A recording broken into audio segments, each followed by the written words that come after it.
औज़ुबिल्लाहि मिनश्शैतानिर्रजीम बिस्मिल्लाहिर्रहमानिर्रहीम। Welcome to my channel it's all about life. मैं हूं डॉक्टर रिजवान जमाल और आज हम फिर एक नए टॉपिक के साथ आपकी खिदमत में हाज़िर हुए हैं। आज का जो हमारा टॉपिक ऑफ डिस्कशन है first year biology chapter number 2 में से है, जिसका नाम है टर्पेनॉइड। जो टर्पेनॉइड है ये लिपिड्स की ही एक क्लासिफिकेशन है, तो हम टर्पेनॉइड के बारे में तफसील से पढ़ेंगे। ये छोटा सा टॉपिक आपकी बुक में है, तो हम टर्पेनॉइड को स्टार्ट करते हैं। टर्पेनॉइड लिपिड्स की एक क्लासिफिकेशन है और ये अब कह लें कि मोस्ट इम्पॉर्टेंट और लार्ज ग्रुप ऑफ कंपाउंड है। अब टर्पेनॉइड एक लार्ज या कह लें कि मॉलिक्यूल है, मैक्रो मॉलिक्यूल्स है, तो ज़ाहिर बात है ये छोटे छोटे यूनिट से मिलके बना हुआ होगा और जिन यूनिट से ये मिलके बनता है उनको हम कहते हैं आइसोप्रीनाइड। यानी कि आइसोप्रीनाइड बार बार जो है आपस में लिंक करेंगे, जुड़ेंगे और जब बहुत ज़्यादा मकदार में आइसोप्रीनाइड आपस में जुड़ जाएंगे तो वो बना देंगे टर्पेनाइड। अब जो टर्पेनाइड है ये बनता कैसे है? अगर आइसोप्रीनाइड डिफरेंट तरीक़ों से मिलेंगे, यानी कि अगर एक तरीके से मिलते जा रहे हैं तो वो कोई और टर्पेनाइड बनाएंगे, अगर किसी और तरीके से वो जुड़ रहे हैं, तरतीब उनकी डिफरेंट हो चुकी है या ब्रांच तरीके से जुड़ रहे हैं, इस वजह से वो कोई और टर्पेनाइड बना देंगे। तो ये डिपेंड करता है कि वो किस तरीके से आपस में लिंक बना रहे हैं, किस तरीके से आपस में कंडेंसेशन कर रहे हैं। तो डिपेंड करता है कंडेंसेशन के प्रोसेस के ऊपर, वो किस तरीके से कंडेंस हो रहे हैं और टर्पेनाइड बना रहे हैं। अब डिफरेंट किस्म के जो टर्पेनाइड हैं जो कि आइसोप्रीनाइड के मिलने से बनते हैं, जिसमें रबर आती है, जिसमें कैरोटीनाइड आते हैं, स्टीराइड आते हैं और इसके साथ साथ टर्पन्स आते हैं। तो ये था टर्पेनाइड के बारे में। अब अगर हम जर्नल लिपिड्स की बात करें, क्योंकि जो टर्पेनाइड है वो लिपिड्स की क्लासिफिकेशन है, तो लिपिड्स जो हैं ये हमें क्या करते हैं, हमें एनर्जी देते हैं, हमारी बॉडी को एनर्जी देते हैं। ये डबल अमाउंट ऑफ एनर्जी देते हैं एज़ कम्पेयर टू सेम जो कार्बोहाइड्रेट अगर लें तो कार्बोहाइड्रेट भी उतने हो और लिपिड्स भी उतने हों, तो हमें लिपिड जो है वो डबल अमाउंट ऑफ एनर्जी देंगे। इसके अलावा जो लिपिड्स हैं वो बॉडी के डिफरेंट स्ट्रक्चर्स के अंदर पाए जाते हैं, जैसा कि मेम्ब्रेन है, जैसा कि सेल मेम्ब्रेन आप कह लें, जो ऑर्गेनेली है उनकी मेम्ब्रेन के अंदर भी जो है वो लिपिड्स पाए जाते हैं। इसके साथ साथ जो लिपिड्स हैं वो प्रोटेक्शन का काम करते हैं, डैमेज से बचाते हैं, जो अब्रेसिव डैमेज हैं। इसके अलावा जो फल हैं उनके बाहर भी लिपिड्स की एक लेयर होती है जिसको हमने वैक्स की लेयर कहा था। इसके साथ साथ ये हमें डिहाइड्रेशन से भी बचाते हैं, क्योंकि डिहाइड्रेशन जो है वो क्या बॉडी से वाटर का खारिज हो जाना है, तो हमारी स्किन के नीचे अगर लिपिड्स की लेयर होगी तो हमें डिहाइड्रेशन होने के चांस कम होंगे। ठीक है, तो इस तरीके से हम कह सकते हैं कि लिपिड जो हैं ये वो हमारी प्रोटेक्शन करते हैं और डिफरेंट तरीक़ों से हमारे काम आते हैं, बॉडी के अंदर डिफरेंट स्ट्रक्चर्स बनाते हैं। तो ये था टर्पेनाइड के बारे में। टर्पेनाइड जो है ये बोर्ड के अंदर शॉर्ट क्वेश्चन के तौर पे पूछा जा सकता है, आइसोप्रीनाइड से मिलके बनते हैं और ये एमसीक्यूज में आ सकता है। उसके बाद जो हमारा नया टॉपिक स्टार्ट हो रहा है वो है प्रोटीन के बारे में। जो प्रोटीन है ये मोस्ट अबंडेंट ऑर्गेनिक कंपाउंड है, हर सेल के हर पार्ट के अंदर जो है वो ये पाया जाता है, जो प्रोटीन होती हैं। अगर हम बात करें तो ये बॉडी के ड्राई वेट का 50% होता है, यानी बॉडी का अगर ड्राई वेट चेक किया जाए लिक्विड के अलावा, यानी ब्लड के अलावा, इसके अलावा यूरिन के अलावा, वाटर के अलावा जो हमारी बॉडी का वेट होता है तो उसका ये 50% होता है। यानी कि 50% आपको पता, इससे ज़्यादा ही हमारी बॉडी में क्या पाए जाते हैं, मसल पाए जाते हैं। इसके साथ साथ दूसरी प्रोटीन भी होती हैं जो ब्लड के अंदर भी पाई जाती हैं।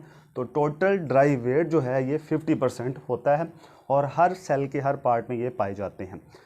अच्छा, अब ये जो प्रोटीन है ये भी लॉन्ग क्वेश्चन के तौर पे आ सकते हैं, इसके जो फंक्शन है वो लॉन्ग क्वेश्चन में आ सकते हैं। जो प्रोटीन है स्ट्रक्चर बिल्ड करता है सेल की, जितने भी सेल है उनकी मेम्ब्रेन किससे बनी होती है, प्रोटीन से ही बनी होती है। इसके अलावा डिफरेंट अंदर ऑर्गेनेली जो हैं वो भी प्रोटीन की ही बनी हुई होती हैं। All enzyme are protein nature, जितने भी इंजाइम हैं जो कि केमिकल रिएक्शन को तेज़ करवाते हैं, जिसको हम बायोकैटालिस्ट भी कहते हैं, वो सारे के सारे प्रोटीन ही हैं। इसका मतलब ये हुआ कि हमारी बॉडी में इंजाइम के बगैर ज़िंदा नहीं रह सकती। बहुत सारे केमिकल रिएक्शंस जो हैं हमारी बॉडी में हो रहे हैं, चाहे कैटाबॉलिज्म, एनाबॉलिज्म है या कोई भी प्रोसेस है, वो इंजाइम की मौजूदगी में हो रहा है। अब तमाम जो प्रोटीन है वो क्या हैं, वो एंजाइम है। तो इसलिए हम कह सकते हैं जितने भी मेटाबॉलिक जो प्रोसेस हैं उनको कंट्रोल कर रहा है वो एंजाइम कर रहे हैं, एंजाइम क्या है, प्रोटीन है। इसके साथ हम कह लें हार्मोन, जो हार्मोन भी है वो भी प्रोटीन ही, जिससे इंसुलिन वगैरह है वो बहुत सारे मेटाबॉलिक प्रोसेस को रेगुलेट करते हैं, तेज़ भी करवाते हैं, स्लो भी करवाते हैं, बैलेंस करके चलते हैं। वो कौन है, वो हार्मोन है, और हार्मोन क्या है, प्रोटीन इन नेचर होते हैं। इसके साथ साथ हीमोग्लोबिन। अब हीमोग्लोबिन आपको पता है कि ये हमारे ब्लड में पाई जाने वाली प्रोटीन है। हमारे जो आरबीसीज होते हैं, रेड ब्लड सेल, उनके साथ हीमोग्लोबिन अटैच होती है, और जो हीमोग्लोबिन है ये प्रोटीन है, और ये एक ऑक्सीजन कैरिंग प्रोटीन ये होती है। मतलब ये हुआ कि जब हम सांस लेंगे तो सांस नोस्ट्रिल के ज़रिए ऑक्सीजन जो है वो लंग्स तक जाएगी, लंग्स से ब्लड में जाएगी, ब्लड में जैसे दाखिल होगी तो हीमोग्लोबिन के साथ वो जुड़ जाएगी। अब हीमोग्लोबिन कहाँ है, हीमोग्लोबिन है आरबीसीज के साथ। इसका मतलब ये हुआ कि हीमोग्लोबिन जो है वो ऑक्सीजन बाइंडिंग प्रोटीन है। अब जहाँ जहाँ वो आरबीसीज जाएंगे उनके साथ साथ हीमोग्लोबिन के साथ जो अटैच ऑक्सीजन है वो भी वैसे वैसे जाएगी, और हर बॉडी के सेल तक जो है वो ऑक्सीजन प्रोवाइड कौन करेगा, हीमोग्लोबिन करेगी। हीमोग्लोबिन क्या है, प्रोटीन है। तो हम कह सकते हैं कि हीमोग्लोबिन एक ऑक्सीजन कैरिंग प्रोटीन है, जो कि पूरी बॉडी के अंदर जहाँ जहाँ भी ऑक्सीजन की ज़रूरत होती है वहाँ वहाँ ऑक्सीजन ये पहुँचाती है। उसके बाद एंटीबॉडीज़, जो एंटीबॉडीज़ हैं ये असल में हमारे इम्यून सिस्टम का हिस्सा होती है। हमारा जो इम्यून सिस्टम है, ठीक है, जिसको हम क़ुव्वत मुदाफ़त भी कहते हैं, वो क्या करता है, हमारी बॉडी को डिफरेंट इन्फेक्शन से, बैक्टीरियल वायरल इन्फेक्शन से बचाता है। अगर हम बात करें कि कोई बैक्टीरिया हमारी बॉडी में दाखिल हो रहा है, तो जो बैक्टीरिया है वो एक किस्म का क्या है, एंटीजन है।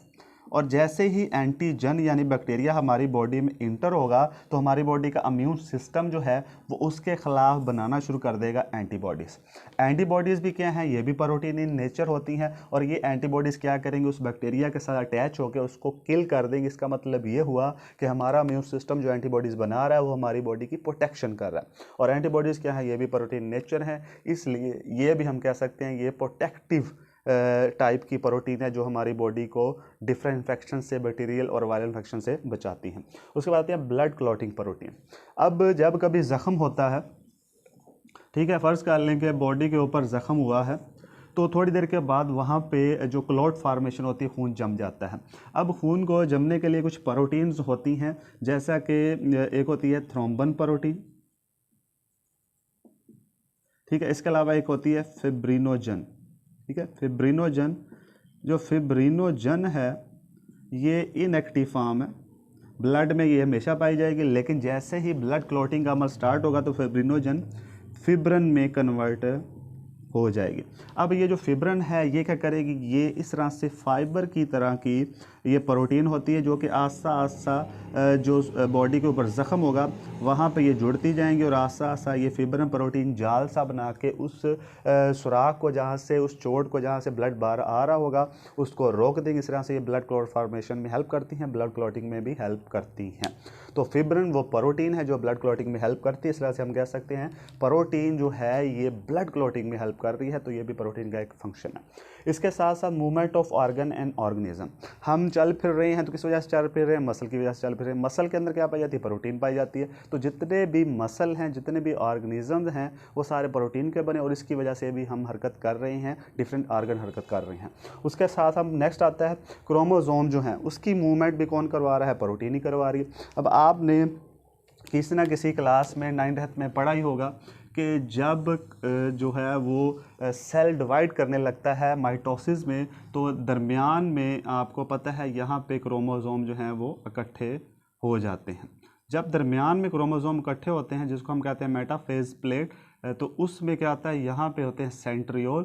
सेंट्रियोल से स्पिंडल फाइबर निकलती हैं, और ये स्पिंडल फाइबर क्या करती हैं, क्रोमोसोम के सेंट्रोमेयर पे जाके अटैच हो जाती हैं। जब ये सेंट्रोमेयर पे जाके अटैच होंगी तो ये जो स्पिंडल फाइबर उसको खींचेंगी और क्रोमोसोम की मूवमेंट करवाएंगी, उनको इक्वली सेपरेट करेंगी, इक्वल डिस्ट्रीब्यूशन करेंगी, ठीक है। अब ये जो स्पिंडल फाइबर है जो क्रोमोसोम को अलहदा कर रही है, क्रोमोसोम की मूवमेंट करवा रही हैं, ये भी क्या है, ये भी प्रोटीन इन नेचर होती है। इस वजह से हम कह सकते हैं क्रोमोसोम की जो मूवमेंट है वो कौन कंट्रोल कर रहा है, वो भी प्रोटीन ही कंट्रोल कर रही हैं। अच्छा, अब प्रोटीन किसकी बनी है, प्रोटीन बनी है स्मॉल सब यूनिट की, जिसको हम कहते हैं अमाइनो एसिड, उसकी ये बनी बनी हुई होती हैं। और प्रोटीन जो है वो किन किन एलिमेंट से मिलकर बनी हुई है, तो carbon, hydrogen, oxygen and nitrogen. तो ये जितने भी एलिमेंट आपस में मिलते हैं अमीनो एसिड बनाते हैं, अमीनो एसिड मिल के फिर क्या बनाते हैं, प्रोटीन बनाते हैं। तो ये प्रोटीन कैसे बनती है, अमीनो एसिड क्या है, इंशाल्लाह नेक्स्ट वीडियो में हम एक नए टॉपिक के साथ आपकी खिदमत में हाजिर होंगे जिसका नाम होगा अमीनो एसिड। तो नेक्स्ट वीडियो तक के लिए मुझे इजाज़त दीजिए। अल्लाह हाफिज़।